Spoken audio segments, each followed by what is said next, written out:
ಅಣ್ಣನವರೇ, ನನ್ನ ಜೊತೆ ಕುಳಿತು ಪ್ರಸಾದ ಸ್ವೀಕರಿಸುವ ಎಲ್ಲಾ ಶರಣರಲ್ಲೂ ಲಿಂಗಯ್ಯನನ್ನು ಕಾಣುತ್ತೇನೆ. ನಿಜ ಹೇಳಬೇಕೆಂದರೆ ಶಿವ ಇನ್ನು ನನಗೆ ಒಲಿದ್ದಾನೆ. ನೀವೇ ನನ್ನ ಶಿವ, ನೀವೇ ನನ್ನ ಲಿಂಗಯ್ಯ. ನನ್ನನ್ನು ಸಿಂಧುವನದಲ್ಲಿ ಹೋಲಿಸುತ್ತದೆ. ಶಿವ ಗುರು ಇಬ್ಬರನ್ನು ನನ್ನ ತಂದೆಗಳ ರೂಪದ ಸಂಗಮನಾಥನನ್ನು ಇಂದು ನಿಮ್ಮಲ್ಲಿ ಕಂಡೆ ನನ್ನವರೇ, ನಿಮ್ಮಲ್ಲಿ ಕಂಡಾರೆ ಕಂಡೆ. ಅಣ್ಣನವರೇ, ನಾವು ನಮ್ಮ ಕೇರಿಯವರ ಮತ್ತೆ ಇರಲು ಬಯಸಿ ಬಂದೆವು. ಆದರೆ ಬಿಚ್ಚಳ ಮಹಾಪ್ರಭುಗಳು ನಿಮಗಾಗಿ ಸಿದ್ಧಪಡಿಸಿದ ವಸತಿಯನ್ನು ನಿರಾಕರಿಸಿ ಬಂದಿರಿ. ಈಗ ನಿಮಗಾಗಿ ಹೊಸದಾಗಿ ಗುಡಿಸಲು ಸಿದ್ಧವಾಗುತ್ತದೆ.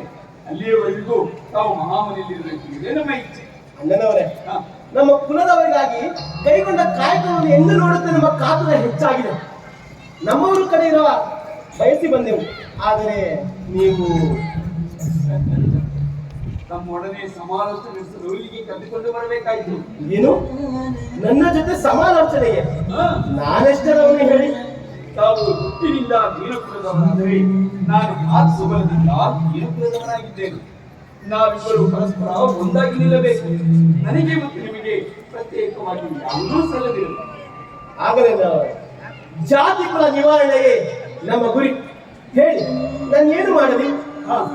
ಕಾಯಕದಿಂದ ಹಸಿವನ್ನು ನೀಗಿಸು, ಮೈ ಮೇಲೆ ಬಟ್ಟೆ, ತಲೆಯ ಮೇಲೆ ಸೂಡು, ಮಕ್ಕಳಿಗಾಗಿ ಅಕ್ಷರಾಭ್ಯಾಸ, ಹೀಗೆ ಇನ್ನೂ ಮುಂತಾದ ಕಾರ್ಯಗಳಿಗಾಗಿ ಧರ್ಮನಿಧಿಯನ್ನು ಮೀಸಲಾಗಿದ್ದೇವೆ. ತಾವು ಅದರ ಕಡೆ ಗಮನಹರಿಸಬೇಕು.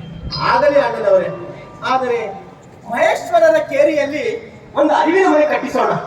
ಅಲ್ಲಿರುವಂತ ಮಕ್ಕಳನ್ನೆಲ್ಲ ಒಟ್ಟುಗೂಡಿಸಿ ಅವರಿಗೆ ಸಂಗೀತ, ಸಾಹಿತ್ಯ, ಕಲೆ, ಸಂಸ್ಕೃತಿ ಇವುಗಳನ್ನು ಅಭಿವೃದ್ಧಿ ಪಡಿಸೋದತ್ತ ಎಲ್ಲರನ್ನು ಒಟ್ಟುಗೂಡಿಸೋಣ.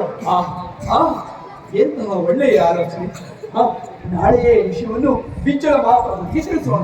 ಹೇಗೂ ನಿಮ್ಮ ಪರಿಚಯ ಮಾಡಿಕೊಟ್ಟಂತಾಗುತ್ತದೆ. ಅಣ್ಣನವರೇ, ಈ ವಿಚಾರ ಯಾರಿಗೂ ತಿಳಿಸುವುದು ಬೇಡ. ಕಾರಣ ನಮ್ಮವರ ಕಡೆ ಇದ್ದು ಅವರೆಲ್ಲರ ಮನಸ್ಸನ್ನು ಬದಲಾಯಿಸುವ ಕಾಯಕ ಮಾಡಬೇಕಾಗಿದೆ.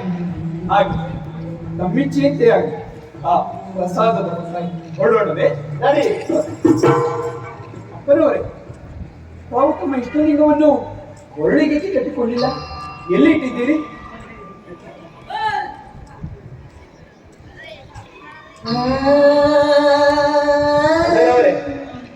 ನೋಡಿ, ನನ್ನ ಗುಪ್ತಲಿಂಗವನ್ನು ಗುಪ್ತವಾಗಿರಿಸಿದ್ದೇನೆ. ಶರಣರಾದವರು ಇಷ್ಟೊಂದು ಲಿಂಗವನ್ನು ಕೆಂಪು ವಸ್ತ್ರದಲ್ಲಿ ಸುತ್ತಿಕೊಂಡು ಕೊಳ್ಳಿಗೆ ಧರಿಸಿಕೊಳ್ಳಬೇಕು. ಆಗ ಮಾತ್ರ ಶರಣರಿಸಿಕೊಳ್ತಾರೆ. ನಾವು ಮೊದಲು ಕೊಳ್ಳಿಗೆ ಕಟ್ಟಿಕೊಳ್ಳಿ. ಆಗಲೇ ಅಣ್ಣನವರೇ, ಆದರೆ ನನ್ನದು ಎಂಬ ಗುಡಿಸಲಿಗೆ ಹೋದಾಗ ಮಾತ್ರ. ಈಗ ಪ್ರಸಾದದ ವೇಳೆ ಆಯ್ತು, ಹೊರಡೋಣವೇ? ಹೊರಡೋಣ. ಉಳ್ಳವರು ಶಿವಾಲಯವ ಮಾಡುವರು